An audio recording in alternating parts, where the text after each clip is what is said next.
இது வரைக்கும் நம்ம சேனல்ல பல அமானுஷ்யமான நிகழ்வுகள் பத்தி பார்த்திருக்கோம். அதோட தொடர்ச்சியா இன்னைக்கும் ஒரு பயங்கரமான மற்றும் அமானுஷ்யமான நிகழ்வு தான் பார்க்க போறோம். வாங்க வீடியோக்குள்ள போகலாம். சிட்டிசன் படத்துல, அதாவது அத்திப்பட்டி அப்படின்ற ஒரு கிராமம் மேப்ல இருந்தே காணாம போனதாவும், அந்த கிராமத்துல இருந்த மக்கள் என்ன ஆனாங்க, அந்த கிராமம் எப்படி காணாம போச்சு அப்படின்றத பத்தி எடுக்கப்பட்ட படம் தான் சிட்டிசன். அந்த படம் எடுக்கப்பட்ட மாதிரியே உண்மையாவே ஜப்பான்ல இருக்க ஒரு கிராமம் உலக மேப்ல இருந்து காணாம போயிருக்கு. அந்த கிராமம் எப்படி காணாம போச்சு, அங்க இருந்த மக்களுக்கு என்ன ஆச்சு அப்படின்றத பத்தி நம்ம இந்த வீடியோல கொஞ்சம் விரிவா பார்க்கலாம். சுகிஷ்வா கிராமம், இந்த கிராமம் தான் ஜப்பான்ல இருக்க உலக மேப்ல இருந்து காணாம போனதா சொல்லப்படுற கிராமம். அதாவது 19ஆம் நூற்றாண்டோட இறுதி காலகட்டங்கள்ல இந்த கிராமம் இருந்ததாவும், 20ஆம் நூற்றாண்டோட ஆரம்ப காலகட்டங்கள்ல இந்த கிராமம் காணாம போனதாவும் சொல்லப்படுது. அந்த விஷயம் அங்க இருக்க பல மக்களுக்கு தெரிய வருது. அப்ப அந்த கிராமத்தை தேடி பல பேரும் பயணம் செய்யறாங்க. அப்படி பயணம் செஞ்சு போன பல பேருக்கும் என்ன ஆச்சு, அவங்க எல்லாம் எங்க போனாங்க அப்படின்றதுக்கான எந்த ஒரு பதிலும் இது வரைக்கும் கிடைக்கல. அதுக்கப்புறமும் இந்த விஷயம் ஜப்பான்ல பயங்கர பரவலா பேசப்பட்டு வருது. அப்பதான் ரிகு, இஜி, இட்டோ, சாகி அப்படின்ற 4 நபர்களும் இந்த விஷயத்தை பத்தி கேள்விப்படுறாங்க. அவங்க 4 பேர் என்ன பண்றாங்கன்னா, இந்த விஷயத்தை கேள்விப்பட்டதும் அந்த கிராமத்தை எப்படியாவது கண்டுபிடிக்கணும் அப்படின்னு முடிவு பண்றாங்க. அதனால இந்த 4 பேருமே அந்த கிராமத்தை தேடி அவங்களோட பயணத்தையும் ஆரம்பிக்கிறாங்க. அப்படி அவங்க போகும்போது 19ஆம் நூற்றாண்டோட இறுதி காலகட்டங்கள்ல இருந்த மேப்ப வச்சு இந்த சுகிஷ்வா கிராமத்துக்கு எப்படி போறது அப்படின்றத தெரிஞ்சுக்கிட்டு அந்த கிராமத்தை நோக்கி போயிட்டு இருக்காங்க. அப்ப இந்த கிராமம் அமோரே பெர்ஃபெக்ஷர் அப்படின்ற ஒரு மலைப்பகுதிக்கு பக்கத்துல தான் இந்த கிராமம் இருந்திருக்கு. அப்ப இந்த 4 பேருமே அந்த மலைக்கு பக்கத்துல பயணம் செஞ்சு போயிட்டு இருக்கும் போது அங்க 2 சாலைகள் பிரியுது. அதுல ஒரு சாலையில ஒரு போர்டு வச்சிருக்காங்க. அது என்னன்னா, இது மிகவும் ஆபத்தான சாலை, இதில் பயணம் செய்வதை தவிர்க்கவும் அப்படின்னு எழுதியிருக்கு. ஆனா இந்த 4 பேருமே இந்த சுகிஷ்வா கிராமத்துக்கு போகணும்னா இந்த சாலை வழியா தான் போய் ஆகணும். அதனால இவங்க அந்த போர்டை பெருசா எடுத்துக்காம அந்த சாலையில அவங்களுடைய பயணத்தை மேற்கொள்றாங்க. அப்படி அவங்க போகும்போது கொஞ்சம் கொஞ்சமா இருட்ட ஆரம்பிக்குது. அவங்க போற சாலை எப்படி இருக்குன்னா, ஒரு பகுதி பயங்கரமான பள்ளத்தாக்காவும் ஒரு பகுதி பயங்கரமான அடர்ந்த காட்டு பகுதியாவும் இருக்கு. அப்ப இவங்க அந்த சாலையில பயணம் செஞ்சிட்டு இருக்கப்ப கொஞ்சம் தூரத்துல ஒரு பள்ளத்தாக்குல எலும்பு கூடு நடந்து வந்து அதோட மண்டை ஓடு மட்டும் அந்த பள்ளத்தாக்குல இருந்து எட்டி பாக்குற மாதிரி தெரியுது. அத பார்த்ததும் இவங்க பயந்து அங்கேயே காரை நிப்பாட்டிடுறாங்க. ஆனாலும் அது என்னன்னு பாக்குறதுக்காக கார்ல இருந்து இஜி மற்றும் சாகி 2 பேருமே இறங்கி போய் அந்த மண்டை ஓடுக்கு பக்கத்துல போறாங்க. அங்க போனதும் டார்ச் அடிச்சு பாக்கும்போது அந்த மண்டை ஓடு பயங்கர பளபளன்னு தெரியுது. ஆனாலும் அது என்னன்னு கண்டிப்பா பார்த்தே ஆகணும்னு அதுக்கு பக்கத்துல போய் பாக்கும்போதுதான் தெரியுது அது உண்மையான மண்டை ஓடு இல்ல அப்படின்றது. அதாவது அந்த கிராமத்து மக்கள் ஒரு பெரிய பாறைய மண்டை ஓடு மாதிரி செதுக்கி அதுல சுகிஷ்வா 2 கிலோமீட்டர் அப்படின்னு எழுதி வச்சிருக்காங்க. அத பார்த்ததும், டேய், நம்ம தேடி வந்த கிராமம் இன்னும் 2 கிலோமீட்டர்ல தான் இருக்கான், அவங்கதான் இப்படி இதுல எழுதி வச்சிருக்காங்க அப்படின்னு சொல்லிட்டு திரும்பவும் அவங்களுடைய பயணத்தை அங்க இருந்து ஆரம்பிக்கிறாங்க. அப்படி அவங்க போகும்போது நல்லா இருட்டிருது. ஆனா இந்த 4 நபர்களும் அந்த மைல்கல்ல இருந்து 4 கிலோமீட்டரை தாண்டியும் போயிடுறாங்க. அங்க அவங்க கண்ணு கெட்டின தூரம் வரைக்கும் எந்த ஒரு கிராமமும் தெரியல. அதனால இஜி என்ன பண்றாருன்னா, ஒருவேளை அந்த மைல் ஸ்டோன்ல 2 கிலோமீட்டர் தான் போட்டிருந்துச்சு, ஆனா நம்ம அதையும் தாண்டி வந்துட்டோம், நம்ம ஒரு வேலை பண்ணலாம், திரும்பியும் அந்த மைல் ஸ்டோன் கிட்ட போய் கரெக்டா அங்க இருந்து 2 கிலோமீட்டர் வந்து வெயிட் பண்ணலாம், கண்டிப்பா அந்த இடத்துல தான் கிராமம் இருக்கும் அப்படின்னு சொல்லிட்டு திரும்பவும் அந்த மைல் ஸ்டோன்ல இருந்து கரெக்டா 2 கிலோமீட்டர் வந்து அங்க கிராமம் இருக்கான்னு பாக்குறாங்க. ஆனா அந்த இடத்துல எந்த ஒரு கிராமம் இருக்கிற மாதிரியும் ஒரு சின்ன அறிகுறி கூட தெரியல. அப்ப சாகி சொல்றான், சரி வாங்க, கண்டிப்பா இந்த இடத்த சுத்தி தான் எங்கேயோ இந்த கிராமம் இருக்கணும், நம்ம தேடி பார்த்தா நம்ம கண்டிப்பா அதை கண்டுபிடிச்சிடலாம் அப்படின்னு சொன்னதும் ரிகு சொல்றான், டேய் விளையாடுறியா, இப்ப நைட் நேரம் ஆயிருச்சு, நம்ம எங்கேயும் போய் எந்த கிராமத்தையும் தேட முடியாது, நம்ம இந்த இருட்டு நேரத்துல எதையும் தேடி போக வேணாம், நம்ம இவ்வளவு நேரம் டிராவல் பண்ணி வந்தது வேற ரொம்ப டயர்டா இருக்கு, அதனால நம்ம இந்த இடத்துல கேம்ப் போட்டு ஏதாவது சமைச்சு சாப்பிட்டுட்டு ரெஸ்ட் எடுத்துட்டு காலையில அந்த கிராமத்தை தேடி போகலாம் அப்படின்னு சொல்றாரு. அதை கேட்டதும் மத்த 3 நபர்களும் சரின்னு அந்த இடத்துல கேம்ப் போட்டு சமைச்சு சாப்பிட்டுட்டு அந்த கேம்புக்குள்ள உட்கார்ந்து பேசிட்டு இருக்காங்க. அப்படி அவங்க பேசிட்டு இருக்கும் போது அந்த கேம்புக்கு பின்னாடி யாரோ ஓடி வர மாதிரியான சத்தங்கள் கேக்குது. அந்த சத்தத்தை கேட்டதும் சாகி, டேய் நம்ம கேம்புக்கு பின்னாடி யாரும் ஓடி வராங்கன்னு நினைக்கிறேன், வேமா வாங்க வெளியே போய் பாக்கலான்னு டார்ச் எடுத்துட்டு 4 பேருமே கேம்ப விட்டு வெளியே வந்து சுத்தி முத்தி தேடுறாங்க. ஆனா அந்த இடத்துல யாருமே இல்ல. ஆனா அந்த இடத்துல யாரோ ஓடி வர மாதிரியான சத்தங்கள் மட்டும் கொஞ்சம் கொஞ்சமா அவங்களுக்கு பக்கத்துல கேட்க ஆரம்பிக்குது. அப்ப இஜி டார்ச் அடிச்சு எல்லா திசையிலையும் பாத்துட்டு இருக்கும் போது திடீர்னு அவனுக்கு முன்னாடி ஒரு அமானுஷ்யமான வெளிச்சம் வந்து மறையுது. அத பார்த்ததும் இஜி டார்ச் லைட்ட கீழே போட்டு பயந்து கத்த ஆரம்பிக்கிறான். உடனே மத்த 3 நபர்களும் இஜி கிட்ட வந்து, டீ என்னடா ஆச்சு, ஏண்டா இப்படி இருக்க அப்படின்னு கேக்குறாங்க. அதுக்கு இஜி, இல்லடா நான் இங்க ஏதோ ஒரு உருவத்தை பார்த்தேன் அப்படின்னு சொல்றான். அத கேட்டதும் இந்த 3 பேரும் பயந்து போய் நிக்கும் போது அந்த கீழே விழுந்த டார்ச் மெல்ல இவங்கள நோக்கி திரும்புது. அத பார்த்ததும் இவங்க 3 பேருக்கும் ரொம்பவே பயம் ஏற்பட ஆரம்பிக்குது. அதே நேரத்துல அந்த டார்ச் அமர்ந்து எரியுது. இத பார்த்து 4 பேருமே பயந்து நிக்கும் போது சாகி என்ன பண்றான்னா டக்குன்னு அந்த டார்ச்சை எடுத்து ஆஃப் பண்ணிடுறான். சரி, நம்ம இதுக்கு மேல இங்க இருக்க வேண்டாம், வாங்க கேம்புக்குள்ள போகலாம், இங்க ஏதோ மர்மமான விஷயங்கள் நிறைய நடக்குது அப்படின்னு சொல்லிட்டு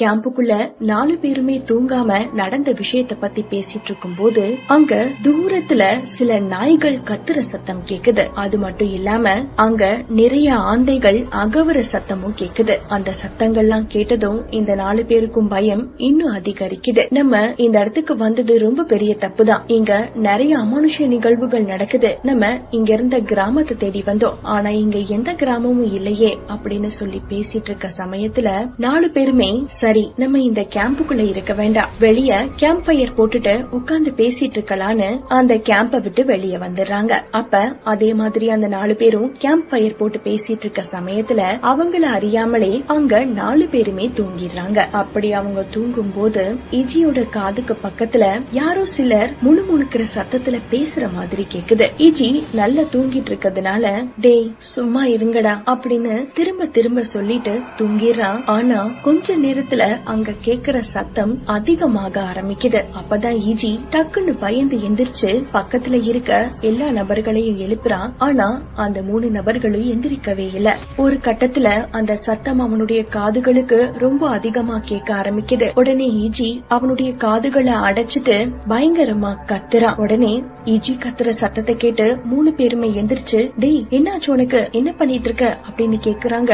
அதுக்கு இஜி மத்த நபர்கள் கிட்ட நல்ல காதை மூடிக்கோங்கடா, அந்த சத்தம் அதிகமாயிட்டே இருக்கு, காதை மூடிக்கோங்க அப்படின்னு திரும்ப திரும்ப சொல்லிக்கிட்டே இருக்கான். அப்பதான் இட்டோ கேக்குறான், என்ன சத்தம் உனக்கு கேக்குது, எங்களுக்கு எந்த சத்தமும் கேட்கல அப்படின்னு சொல்லும் போது இஜிக்கு கேக்குற சத்தம் அங்க கம்ப்ளீட்டா ஸ்டாப் ஆகுது. உடனே இஜி காதுல இருந்து கையை எடுத்துட்டு, என்ன சொல்றீங்க, உங்களுக்கு எந்த சத்தமும் கேட்கலையா, எனக்கு இங்க நம்மள சுத்தி நிறைய பேர் நின்னு பேசுற மாதிரியான சத்தங்கள் கேட்டுக்கிட்டே இருந்துச்சு, அந்த சத்தம் கேட்டுதான் நான் எந்திரிச்சேன் அப்படின்னு சொல்லிட்டு இருக்கும் போதே திரும்பவும் அந்த சத்தம் அங்க இருக்க எல்லாருக்குமே கேட்க ஆரம்பிக்குது. ஆனா இவங்களை சுத்தி இருக்க நபர்கள் பேசுற சத்தம் யுட்கோக்கு கேக்குது. அது என்னன்னா, நீங்க எங்க கிராமத்தை தேடிதானே வந்தீங்க, எங்க கிராமத்துக்கு என்ன ஆச்சுன்னு நீங்க தெரிஞ்சுக்கணுமா, அப்படின்னா நீங்க எங்களை பின்தொடர்ந்து வாங்க அப்படின்னு பேசிக்கிறாங்க. அந்த சத்தத்தை கேட்ட யுட்கோ மத்த 3 நபர்கள் கிட்டையும், டேய் நம்ம தேடி வந்த கிராமத்துக்கு இவங்க எல்லாம் கூட்டிட்டு போறேன்னு சொல்றாங்க அப்படின்னு சொல்லிட்டு இருக்கும் போதே யுட்கோக்கு பின்னாடி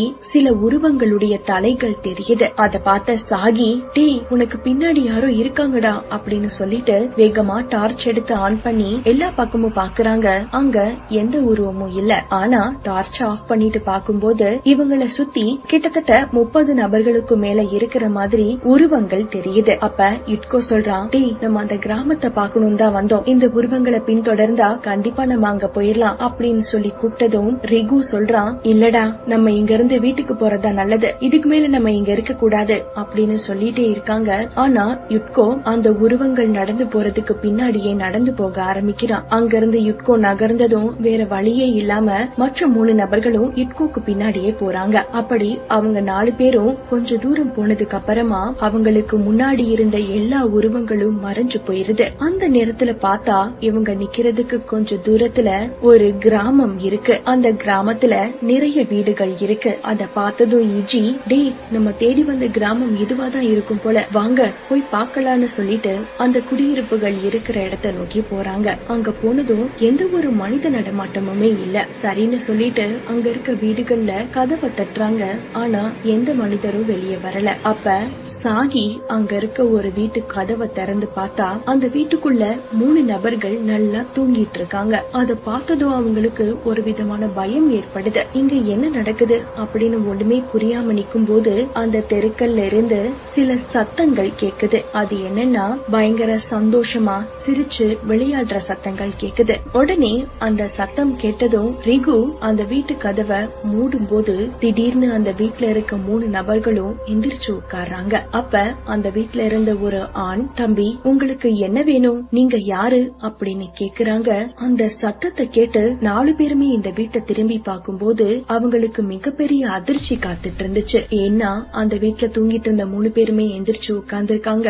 அவங்க பார்க்க எப்படி இருக்காங்கன்னா ஒருத்தருக்கு தலையே இல்ல, ஒருத்தவங்களுக்கு அவங்களுடைய முகம் பயங்கரமா சேதமடைஞ்சிருக்கு, இன்னொரு நபருக்கு அவருடைய ஒரு கண்கள் வெளியே வந்து கழுத்து அறுக்கப்பட்டிருக்கு. இத பார்த்ததும் அந்த 4 பேரும் பயந்து போய் நிக்கும் போது திடீர்னு வெளியே கேட்ட சத்தம் எல்லாமே சுத்தமா ஸ்டாப் ஆயிருது. உடனே இந்த 4 பேரும் ஒரு இடத்துல ஒளிஞ்சு உட்கார்ந்து இருக்கும் போது திடீர்னு அந்த கிராமத்துல இருக்க மக்கள் எல்லாரும் உயிருக்கு பயந்து கத்திக்கிட்டே ஓடுற மாதிரியான சத்தங்கள் கேக்குது. உடனே இந்த 4 பேரும் இந்த இடத்துல என்ன நடக்குது, நம்ம வந்தது பெரிய தப்புன்னு யோசிச்சுட்டு இருக்காங்க.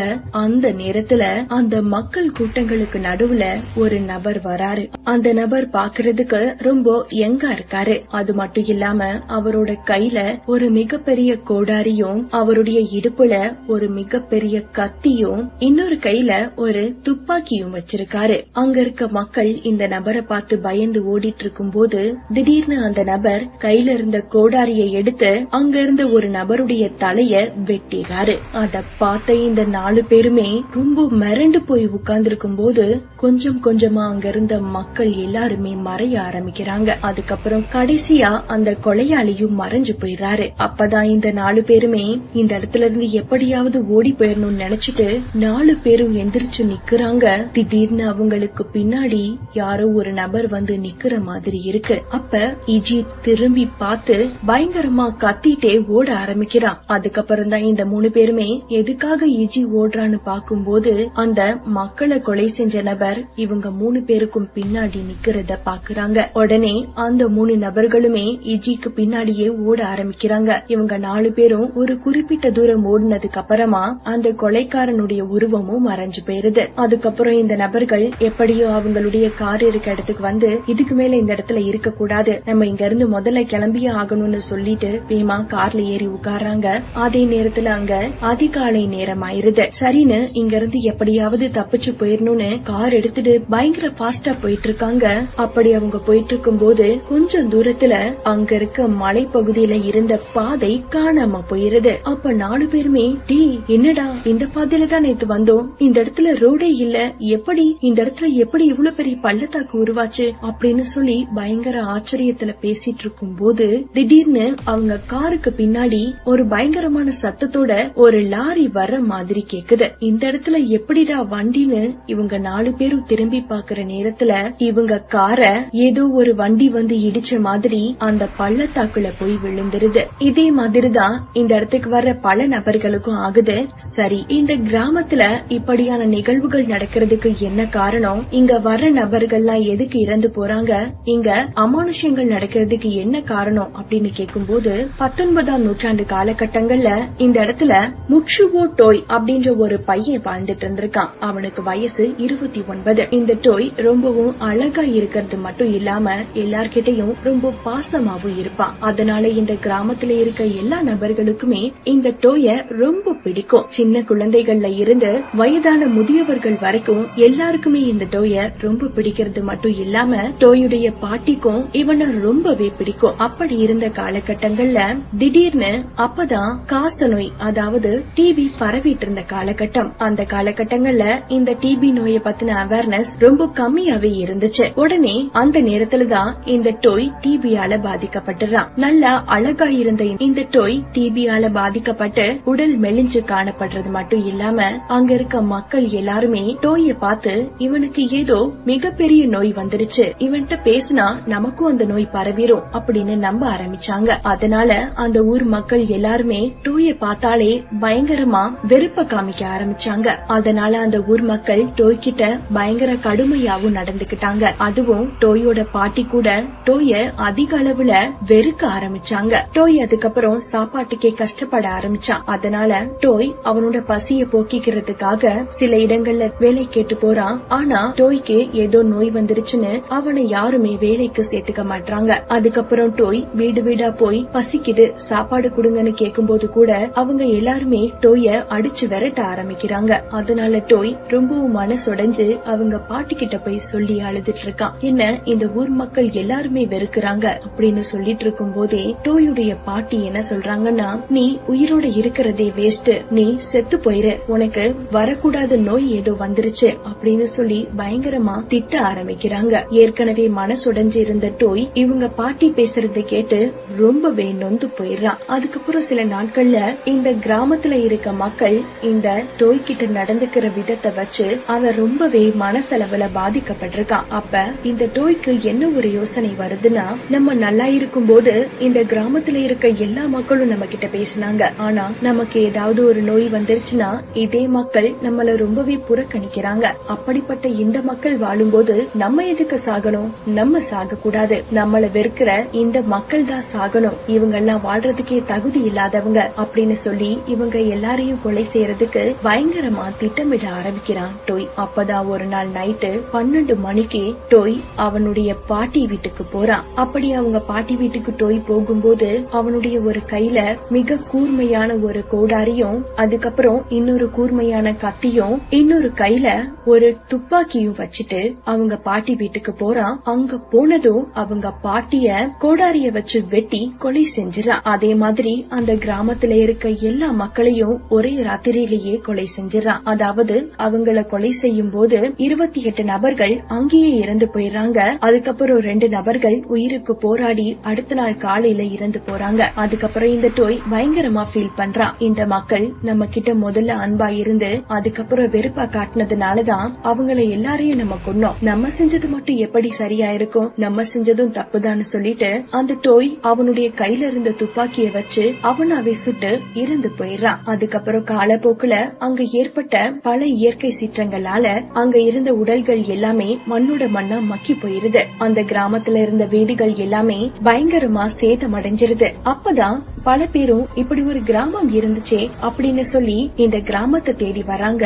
அப்ப இந்த கிராமத்துல எந்த மக்கள் நடமாட்டமும் இல்லாததுனால அவங்க என்ன நினைச்சுக்கிறாங்கன்னா, இங்க ஏற்பட்ட பல இயற்கை சீற்றங்களால இங்க இருந்த மக்கள் எல்லாருமே வேற இடத்துக்கு காலி பண்ணி போயிருக்கலாம் அப்படின்னு நினைச்சுக்கிறாங்க. அதனால மேப்ல இருந்தே இந்த கிராமம் எடுக்கப்பட்டிருக்கு. ஆனா இந்த கிராமத்துல இறந்து போன நபர்களுடைய ஆவிகள் இன்னமும் இதே இடத்துல சுத்துறதாவும் இந்த கிராமத்தை தேடி வர எல்லா நபர்களையும் அந்த ஆவிகள் கொலை செய்யறதாவும் பல மக்களாலையும் நம்பப்பட்டு வருது. சரி, இன்னைக்கு பார்த்த இந்த சுகிஷ்வா கிராமத்தை பத்தின உங்களோட கருத்துக்களையும் நீங்க கீழே பதிவு செய்யலாம். இந்த தகவல் உங்களுக்கு பிடித்திருந்தால் லைக் பண்ணுங்க. மேலும் இது போன்ற பல பயங்கரமான மற்றும் அமானுஷ்யமான நிகழ்வுகள் பற்றி தெரிந்து கொள்ள பேனிக் செகண்ட்ஸ் சேனலை சப்ஸ்கிரைப் செய்யவும்.